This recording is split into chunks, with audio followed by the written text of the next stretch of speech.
let's get started. I'm going to hand it over to you, Jerrod. Thank you again, Jerrod and Stephen, for being here. Good morning. Thank you.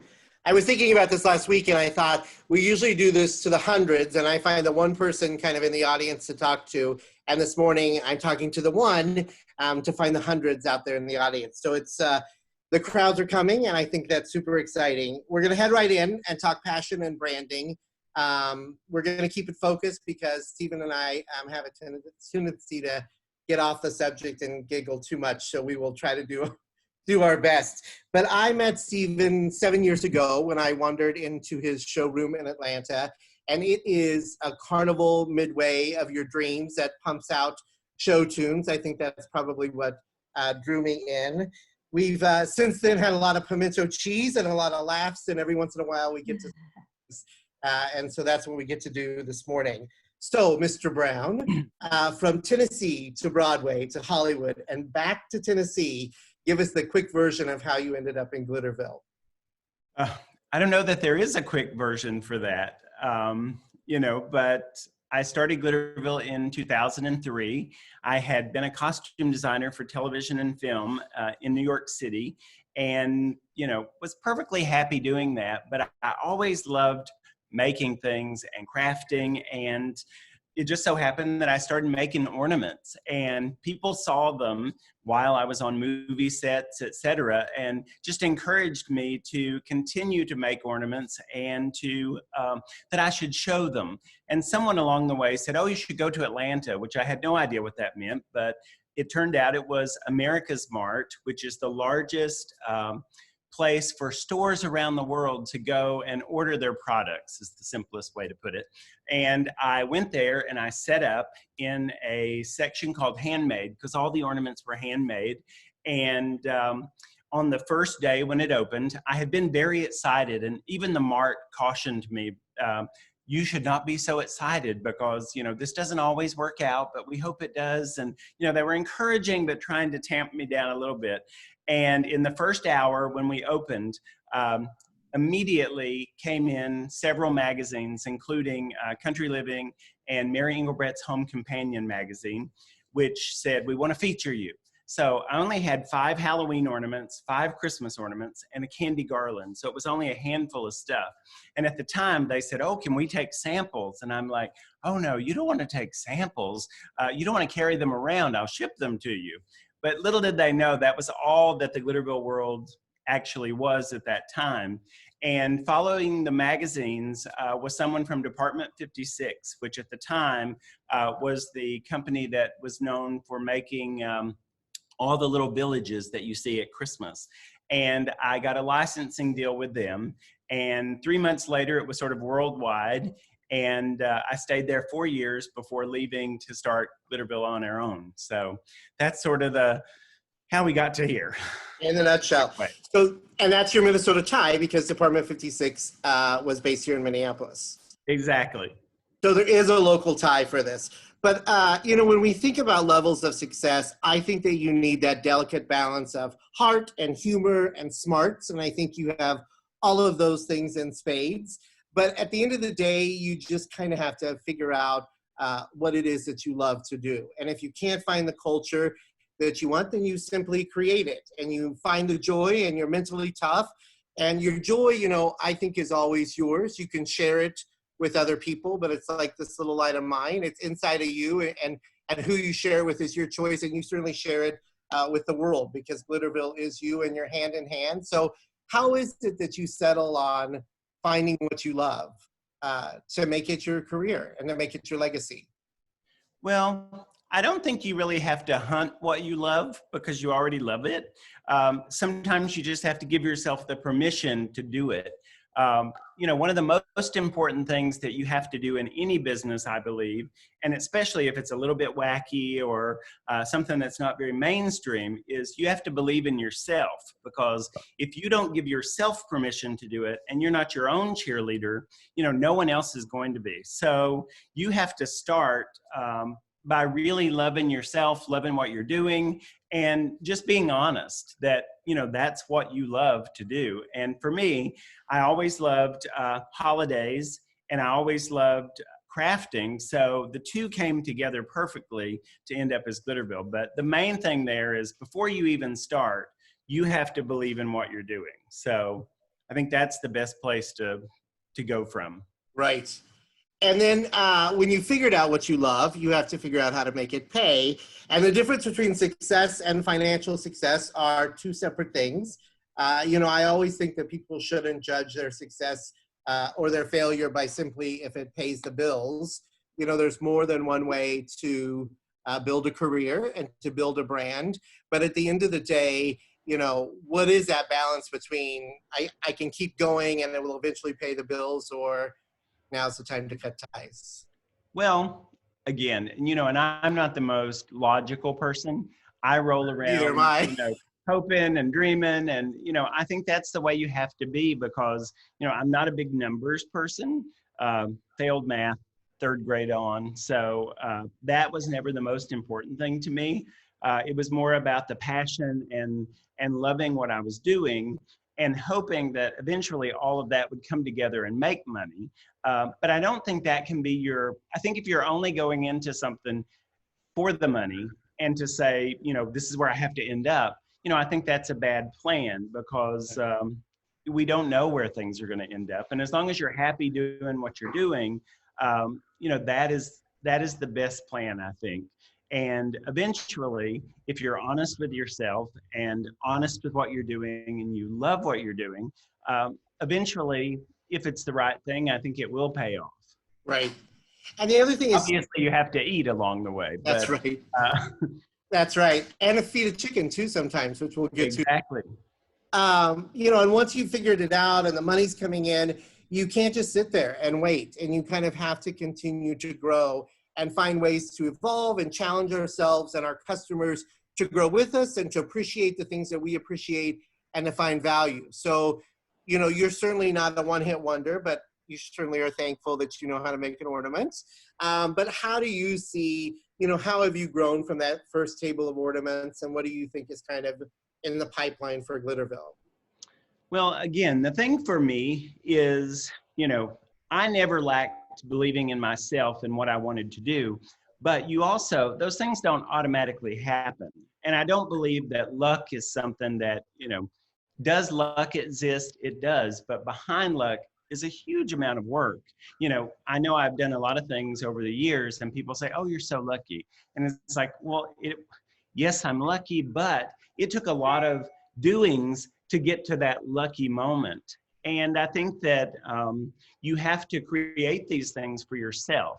And a good example of that was after I had left New York, and I still had my apartment there, but I bought a house in Tennessee, and I was staying here because there wasn't as much room in New York to do Glitterville and to spread and to do all that. And, you know, one of the things I missed was television. And, you know, I really wanted, you know, an outlet to really show people how to craft and how to make things and, you know, essentially what Instagram Live is today. But there were no options like that. You know, so I went to my local television station, which was an NBC affiliate station, and I pitched to them. I said, you know what, I'm really crafty. I want to show your people how to do things. And, you know, they gave me a spot, which turned into a Glitterville show, which aired weekly for years and years. And, you know, that was something, that was like my first way of getting Glitterville to the public, because otherwise I would have just been making ornaments at home in my house and no one would have known. But suddenly they're like, who is that kooky guy on TV who's glittering things and making things? And suddenly I couldn't go anywhere without people recognizing me. And I was like, okay, so this is the key to really spreading your brand. And how do you do that next? And, you know, a lot of people, you know, magazines are great. You know, I know we have a lot of online stuff today, but magazines and holding paper and just looking at it is a great thing. But how do you get into it? And people have asked me over the years, well, you know, I have to know somebody to do it, or I have to have money, you know, and to back up, another caution is don't think you have to have, I guess it's like if you're going to have a baby, you have to have the money to have it. If you wait on that, you may never have a baby. It's the same thing. with work, you know, you just have to do it. And with the magazine things, I just started writing letters. I would write letters to magazines and I would say, oh, hey, I do these things for the holidays and, you know, I would love to send you one.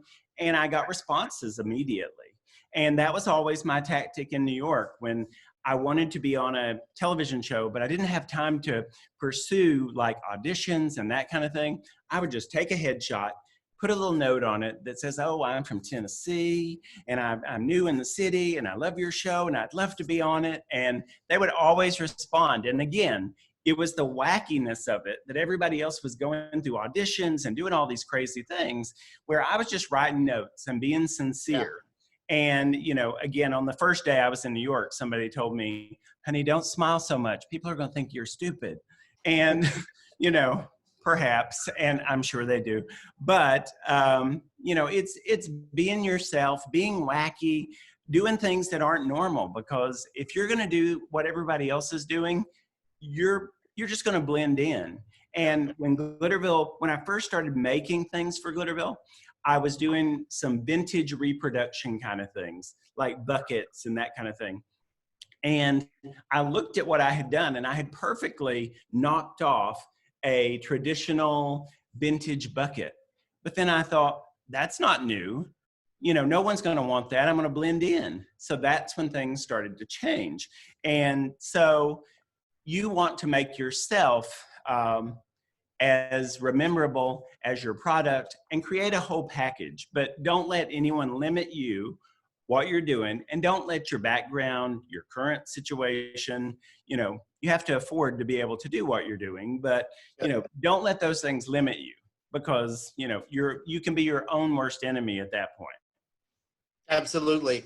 And you know, on the business side, you still have to have strategy, you have to have the investment and the vision. But, you know, you are so much more than a Christmas brand. And how do you stay curious? How do you experiment? How do you find those new ways to be relevant now?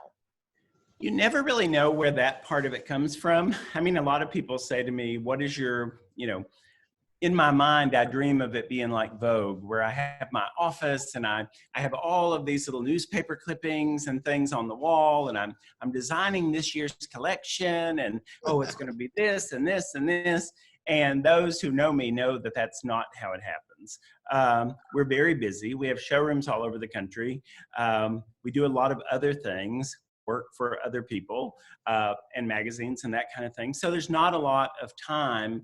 And I'm not very focused. So it's ironic that today's discussion is about being focused, because I'm the least focused. But you get it done. You always get it done. So that's. But you know, it may be on a plane, it may be on a train, it may be in the car, and it's usually, you know, forced upon me by someone at the studio who says, "Oh my gosh, you've got to draw ornaments today." And I'll sit down and it's more of a jumping off spot of, you know, you might see a bird outside the window and, you know, my mind immediately goes to, what's that bird doing? What did it do when it got up? Did it brush its teeth? What's it? And then I'll start drawing an ornament. So there's no rhyme or reason to it. So I can't really act like there is, because it's just whatever, you know, I'm thinking of that day. Like, this is a Chi-Chi ornament. And he came about because I had drawn an ornament called Cha-Cha, or Chi-Chi, and she was sort of a Carmen Miranda kind of person with fruit on her heads, and she needed a boyfriend. So, you know, then I made Chi-Chi. So, you know, it's random. I wish I could tell you something more, you know, but random pays the bills too, so it's all good in the end.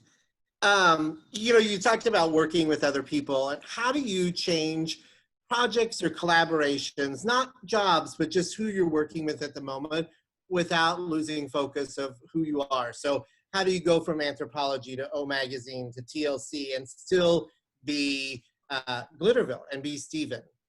Well, I think the key to that is always being honest. You know, I'm no different. You know, they know what they're getting when they bring me there. They know it's the same, you know, wacky person they know elsewhere. So I think anytime you're doing a collaboration or you're working with someone else, the most important thing that you can do throughout this entire process is be honest and be yourself. And, you know, and unfortunately with me, that sometimes, you know me, you know, if it's due on Thursday, I'll start it on Wednesday night. And At 11:50. yeah, and the reason I do that is I'm thinking about it up till that moment. It's not that I don't start it, it's that I'm thinking about it and I'm, you know, developing it in my mind, but that's the way I always work, so, and always have.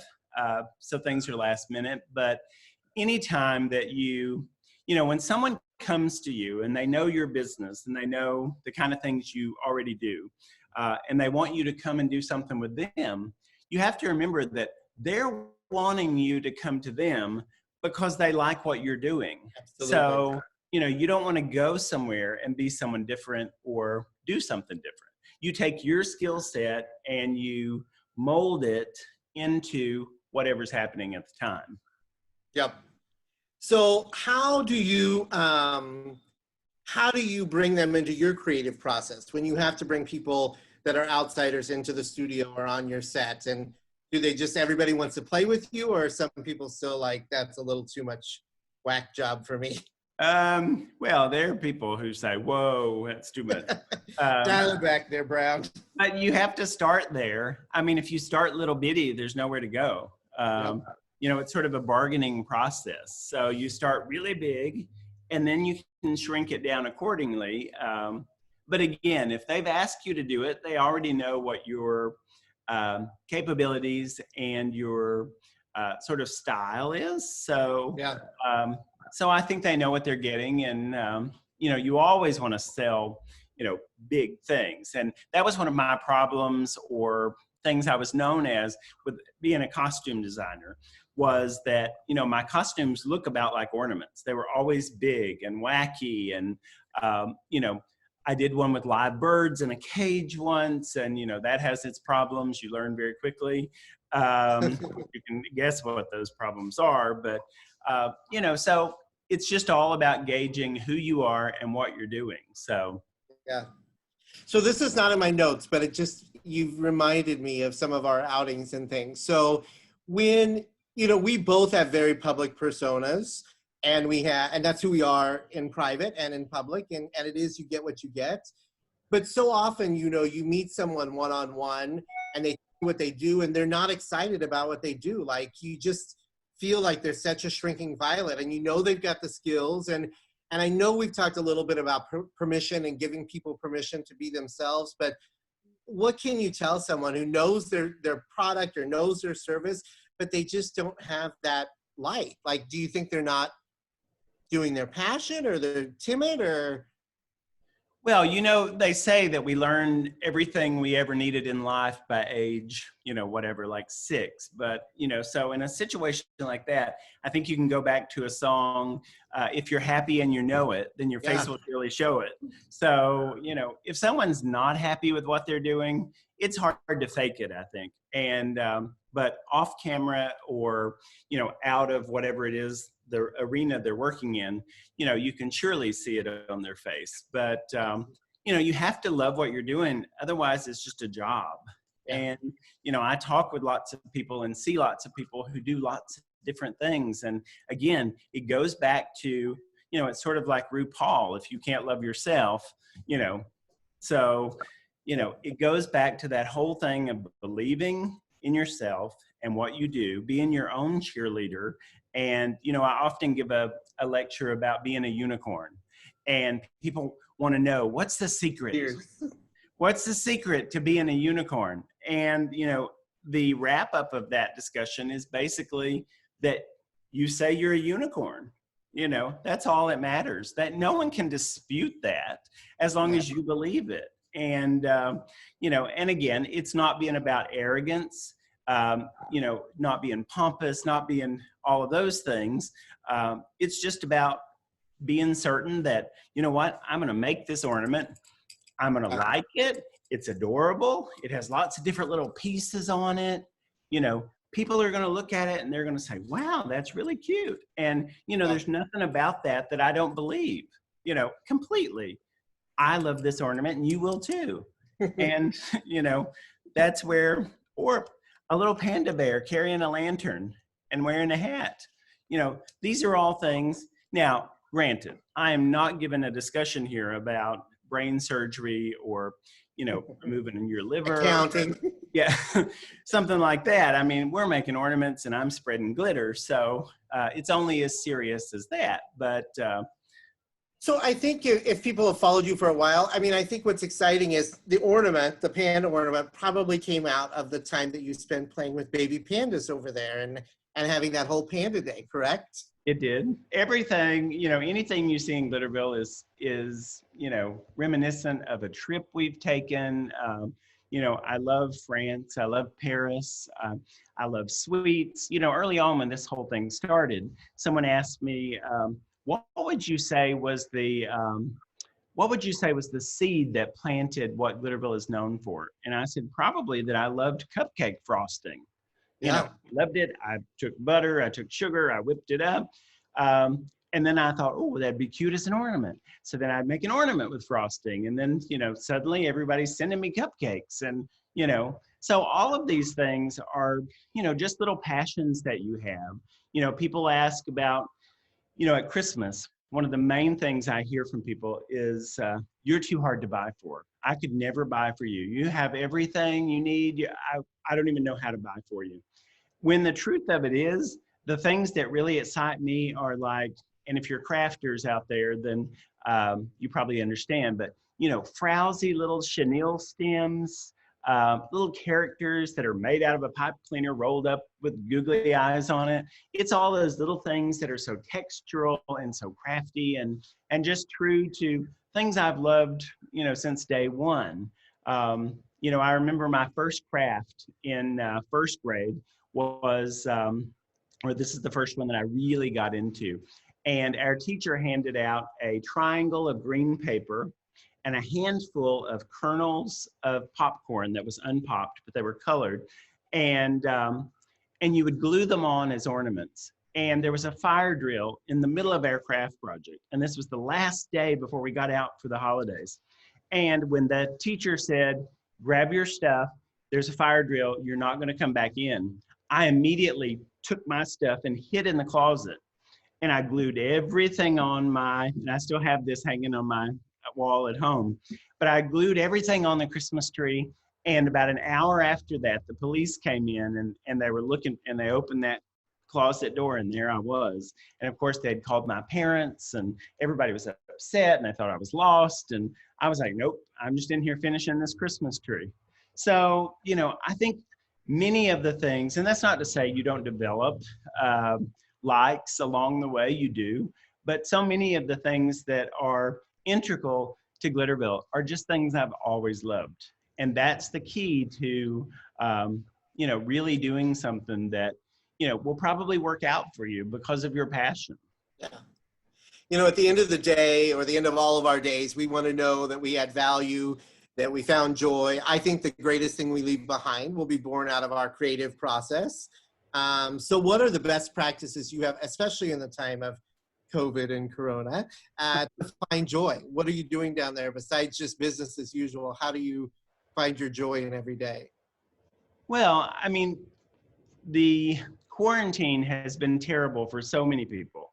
And, you know, there's been so many people hurt by it, whether they've lost their jobs, whether they have been sick themselves or someone else they know has been sick. So I'm very aware of that, but also thankful that for myself, you know, I told someone yesterday, I'm an indoor child, so, you know, it's okay with me. We're in a fishbowl with lots of windows and all of my toys are all around me. So instead of going home during this quarantine, we also have a loft here in the building at the studio. So we're very lucky that we could come here and actually quarantine and continue to work. So for me, it has been business as usual in terms of making and doing. I guess the biggest thing that's been exciting, which I probably never would have done before, was we did the first Instagram Live where I was crafting and showing how to do the things. You know, people say, well, how do you make that ornament? And I'm like, well, you know, that's a good question. Let me show you. And I started doing these Instagram Lives. And they've been very popular, and I get tons of text on Instagram because, you know, that's one, you know me, I'm not great at answering emails. I don't look at Facebook. With Instagram, you do. But Instagram, I look at every message. I try to answer everyone, you know, and I really listen to the people who are responding to the crafts. And it's been one of those things that the virus itself is a bad thing and being quarantined, but this lovely thing has come out of it where I've talked to so many people, and, you know, it's back and forth, and somebody says, well, I don't use that clay, but I use this clay. And so I sort of learn from them, they learn from me.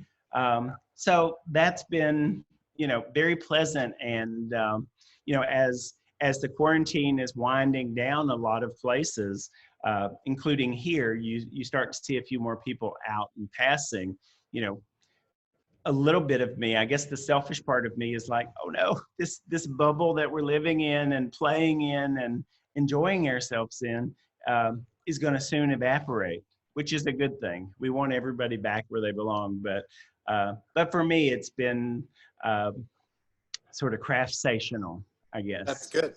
And the Instagram videos are amazing. So you all should tune in whenever you can. And eventually someday you'll figure out how to capture them and post them.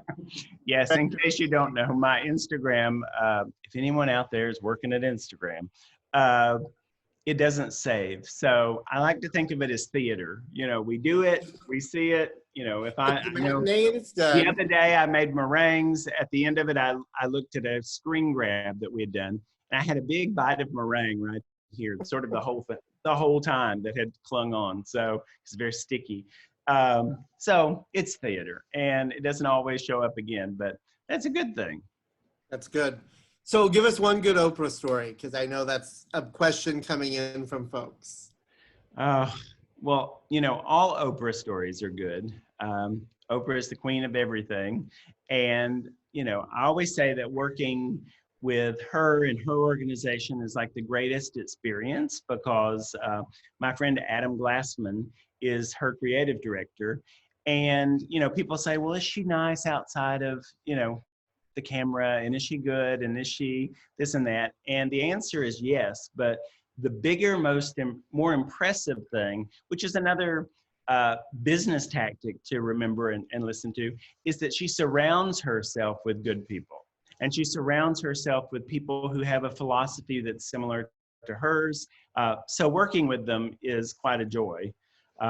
Probably, and although there's all kinds of Oprah stories with shoots we've done over the years, probably the most outlandish was a couple of years ago when we decided we would do the Christmas cover on the top of a glacier in Alaska. And I didn't know anything about glaciers when we went. I just thought, you know, you get on a boat, you go to this glacier, you're done. Turns out we had to go there by helicopter, and we got there, we set up, and as soon as pretty much the first shots started happening, someone walked over to me and said, the weather has changed, and in just a few minutes, you're gonna be trapped here. Well, I wasn't in charge, but I thought, let me tell Adam. So I said, Adam, in just a few minutes, we're gonna be trapped because the weather's changing. And he looks at me and says, because, you know, he has that dignified voice because he does the Oscars and all those things. He looked at me and said, well, what do you do? And put a package on top of his head, which I then took a picture of. And it's like, you know, okay. So we stayed there, and sure enough, in a few minutes, we were trapped. And we were trapped on the glacier for 3 days and nights. And it rained, it snowed. There's nothing else on a glacier but bears and very large crows. So it was an interesting experience. And on the third day, we were rescued by helicopters and taken on a cruise with Oprah. So all's well that ends well.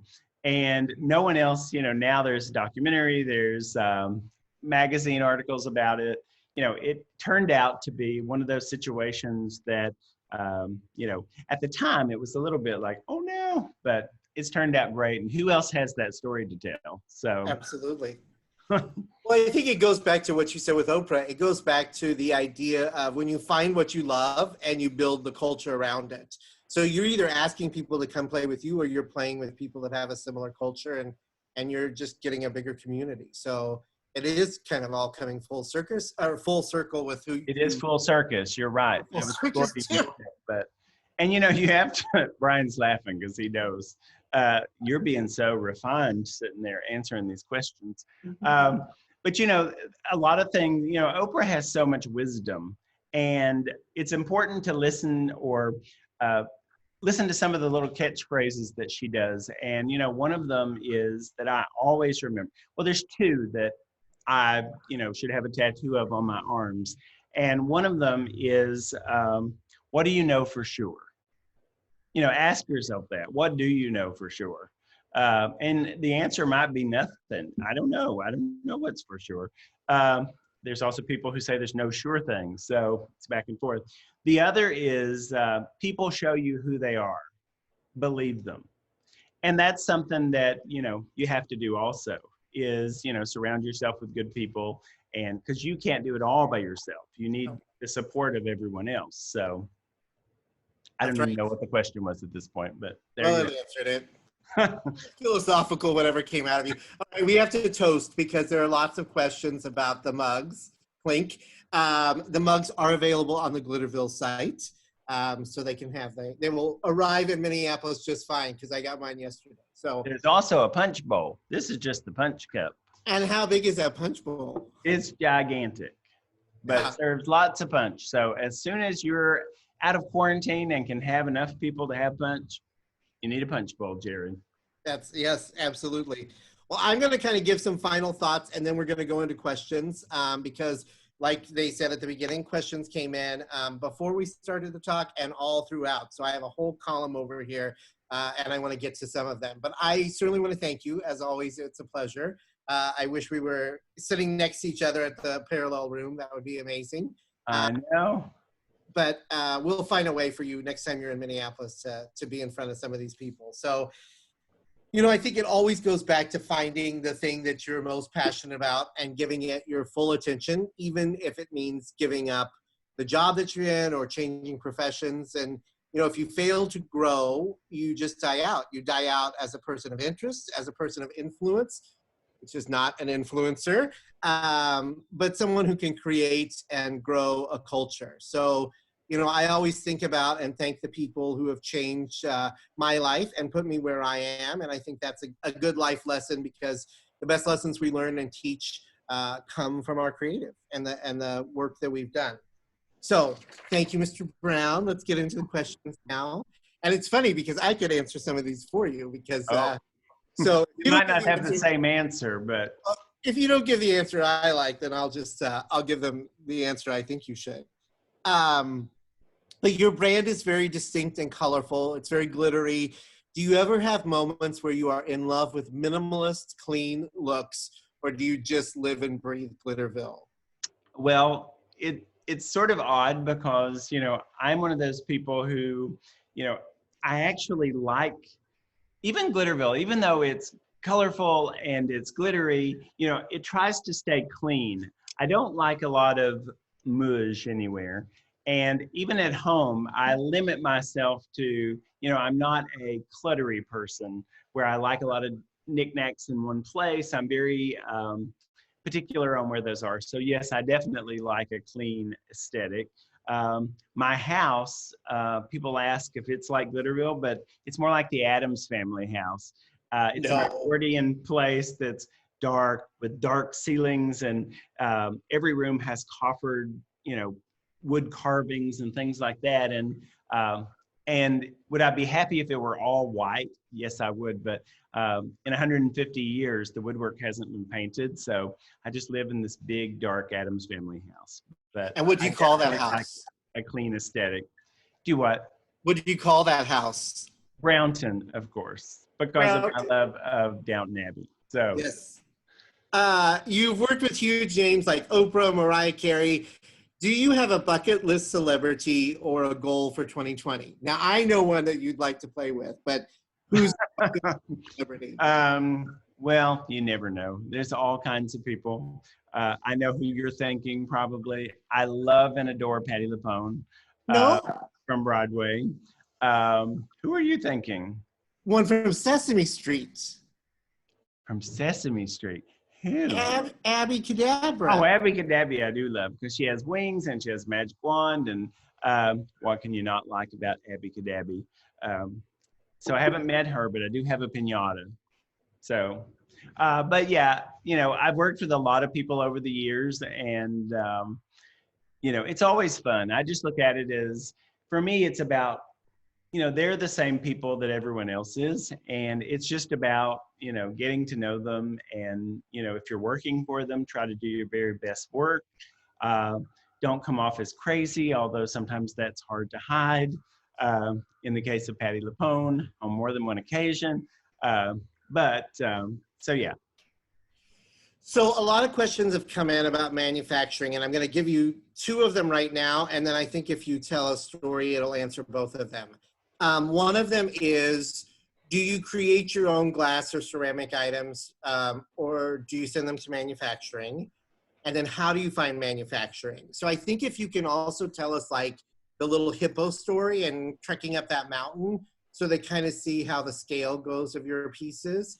But how do you find manufacturing, and how, you know, do you create? And another one that came in about that is, do you get frustrated when people knock off your creations? Well, I'll start with the knockoff. The thing about that is, you know, in the beginning, I was so frustrated because I would make things and then suddenly I would see it, you know, in a major store somewhere, and you don't have enough money to fight these people with lawyers, and the time that it takes. And by the time you've pursued all that, it's already passed. And so what I had to do in my mind is, I feel like Glitterville has a following, and they know, you know, what are true Glitterville items. You know, one of the things that became very iconic were the sisal trees, Glitterville sisal trees. Anthropology made them famous. And then from there, that's sort of the bad thing about being famous for a product, is suddenly everybody knocks it off. So, but we know that ours is made with a real quality and design. And you have to think that by the time someone else knocks it off, you've gone on to something else. So that's sort of how I balance that in my mind. It doesn't mean that occasionally it doesn't irritate you, because it does. But so that's sort of that. Manufacturing is a hard nut to crack. I was very lucky because the person who signed me to Department 56 originally, I never saw him again in the 4 years that I was there. And then after 4 years, when I decided I would take Glitterville out on its own, he recontacted me and asked if I would like to open a new company with him. So we did, and we branched out and we opened another company in addition to Glitterville. But the key there was, he was the main sourcing person for Department 56. So it gave me, I don't know who I thought was going to make all this stuff when I went out on my own. I guess I was going to make it myself at the table. So I could do about 3 ornaments a week. But luckily, he came with all the connections and the knowledge of factories that could produce the items. But that's also a constant ebb and flow of, you're constantly looking for a new factory. And if there are people out there, I'm not sure who the audience is or what have you, but if you're someone who wants to take your business to the next level with manufacturing, there are trade shows that happen, you know, just like in Atlanta here, where stores come to and shop. If you go overseas to Europe or China or India, they have trade shows also. So you go through the trade shows and you see people that, you know, maybe they're making a ceramic, and they're not going to have your ceramic that you've designed, but you can see that they make a quality of ceramic that you like. So you talk to that person and you say, you know, I have a unicorn mug design and I would love to produce it. And they'll tell you, oh, okay. Your next hurdle, once you find somebody, is how many do you have to buy? Ceramics and glass have very high minimums. So if you want to commit to this unicorn mug, you're going to have to buy, you know, 10,000 of it. So you have to know that you have a way to get rid of 10,000 unicorn mugs. So it's sort of a, it's a tricky system. manufacturing. And, you know, you also have to make sure that the people that you're manufacturing with are honest and don't knock you off as well. I remember on one trip we were in China and we were walking through a trading company, and we turned the corner and there was so much of it. For a moment, I just felt like I was back at home. I was like, oh my gosh, what? And they had knocked off not one piece of Glitterville, but the entire line of Glitterville. They had gotten their catalog. They just went through it. They reproduced everything. And it was, for all intents and purposes, a Glitterville world in front of us. And that was very hard for me to handle because it was one of the first times that it had happened on such a grand scale. But manufacturing, you know, is tricky, but that's how someone who doesn't have a connection initially would do it. You would go to the Canton Fair in China, or the India show, or go to France to La Maison, and talk to someone who makes a product similar to what you do. Good. So we know you get to the Twin Cities a lot. Somebody wants to know your favorite places and things to do when you're here. Unfortunately, Jerrod Scott knows that, when we come, we work. We put our head down and we keep working. And but there are lots of dessert places in Minneapolis, and I've also found that there's lots of cookie people in Minneapolis. So on my next trip there, I would like to explore dessert places. We got you covered. So, and hunt and gather. You like hunt and gather. Yes, that's very good. And you like to show at the Guthrie when you can see one. Yes. Hopefully that will come back soon. I know. Someday. Somebody wants to know, going back to Oprah's motto, what is something that you know for sure, Stephen? That's a good question. I don't know. A holiday. Make it and make every day a holiday. That's probably the only thing I know for sure. I don't know. Maybe what I know for sure is I don't know for sure. But I know that there are sparklier days ahead in these times. You know, a lot of people have messaged about how do you stay positive? And you know, unfortunately, at the end of the day, all we have is, you know, you can be positive or you can be negative, and the negativity just drags everybody down. So, you know, you're not going to win there, so you might as well stay positive. But there are sparklier days ahead, I'm sure. Well, speaking of sparkly, let's speak feathery and fluffy. Can we see Dolly? Can we introduce Dolly? This is Dolly Poulet, the sweetest chicken in the whole world. And if you're a pet person and you only have cats or dogs, now if you're going to have a Dolly, you shouldn't have a cat or a dog. But if you're looking for a new pet, chickens are the best thing ever. They're loving. They're just as affectionate as a cat or a dog. And here's your tip for the day, in case you've gathered nothing else. Your tip for the day is chickens don't pee. So you're halfway there as a pet. She travels everywhere. I know this is what people are going to ask. So she eats a vegetarian diet, which is just a pellet, which just means she does a small rabbit ball. And you pick it up and you toss it. But chickens don't pee, so they're a great pet. They're sweet. They're lovable.